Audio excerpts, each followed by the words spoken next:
എല്ലാവർക്കും നമസ്കാരം. ഞാൻ ഇന്ന് ഉണ്ടാക്കാൻ പോകുന്ന ഒരു അയലക്കറിയാണ്. 1/2 കിലോ അയല വൃത്തിയാക്കി വെച്ചിട്ടുണ്ട്. ഒരു കഷ്ണം ഇഞ്ചി ചെറുതായിട്ട് അരിഞ്ഞു വെച്ചിട്ടുണ്ട്.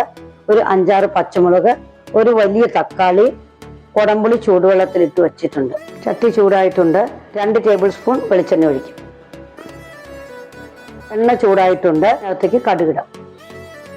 കടുക് പൊട്ടി നമുക്കിതിനകത്തേക്ക് ഒരു പിഞ്ച് ഉലുവ, പച്ചമുളക്, ഇഞ്ചി, കറിവേപ്പില ഇതൊന്ന് വാടുമ്പോഴേക്കും നമുക്കൊരു മസാല തയ്യാറാക്കാം. 1/4 ടീസ്പൂൺ മഞ്ഞൾപ്പൊടി, 2 ടേബിൾ സ്പൂൺ മുളക് പൊടി, 2 ടേബിൾ സ്പൂൺ കാശ്മീരി മുളക് പൊടി, 1 ടേബിൾ സ്പൂൺ മല്ലിപ്പൊടി.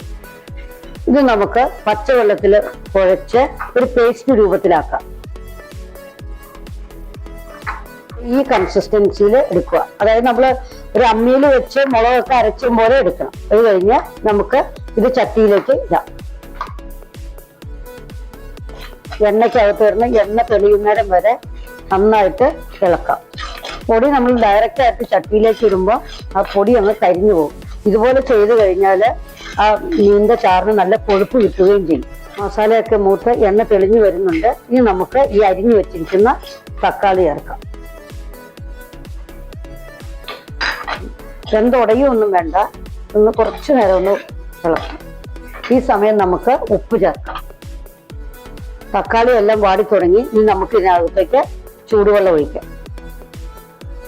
നമുക്ക് എത്ര ചാറ് കുറുകണം അതനുസരിച്ച് നമുക്ക് വെള്ളം ചേർക്കാം. ഇതിനകത്ത് ചേർക്കാം. നന്നായിട്ട് ഇത് വെട്ടി തിളക്കും. ചാറൊക്കെ തിളച്ചു തുടങ്ങി. നമുക്ക് ഇതിനകത്ത് മീനിടാം. തിളച്ചു കഴിഞ്ഞിട്ട് മീൻ ഇടുവാണെങ്കിൽ മീൻ പൊടിഞ്ഞു പോവില്ല. ചാറൊക്കെ കുറുകി തുടങ്ങി. ഇതിന്റെ ഇടയ്ക്ക് ഞാനൊന്ന് ചട്ടി നമ്മൾ തവി ഇട്ട് ഇളക്കി കഴിഞ്ഞാൽ അത് പൊടിഞ്ഞു പോകും. ഇങ്ങനെ വേണമെങ്കിൽ നമുക്ക് ഉപയോഗിക്കാം. ഞാൻ ഇതിനകത്തേക്ക് ഇത്തിരി തേങ്ങാപ്പാലും കൂടെ ചേർക്കുന്നുണ്ട്. ഇൻസ്റ്റന്റ് തേങ്ങാപ്പൊടിയാണ് ചേർക്കുന്നത്. ഇത് ഞാനൊരു 3 ടേബിൾ സ്പൂൺ ചേർക്കുകയാണ്. ചൂടുവെള്ളത്തിലാണ് കലക്കേണ്ടത്. പച്ചവെള്ളത്തിൽ കിളക്കി കഴിഞ്ഞാൽ അത് കട്ട പിടിച്ചു പോകും. തേങ്ങാപ്പാൽ കലക്കിയിട്ടുണ്ട്. ഇത് നമുക്ക് ഒഴിക്കാം. ഈ കട്ടയെങ്കിലും ഉണ്ടല്ലോ എന്ന് ഓർത്താണ് ഞാൻ അരിച്ചൊഴിക്കുന്നത്. തേങ്ങാപ്പാൽ ഒഴിച്ച് 2 മിനിറ്റായി. ചാറൊക്കെ കുറുകിയിട്ടുണ്ട്. ഇനി നമുക്ക് അതിനകത്ത് ഇത്തിരി കറിവേപ്പില, 1 ടേബിൾ സ്പൂൺ പച്ച വെളിച്ചെണ്ണ ഒഴിച്ചു.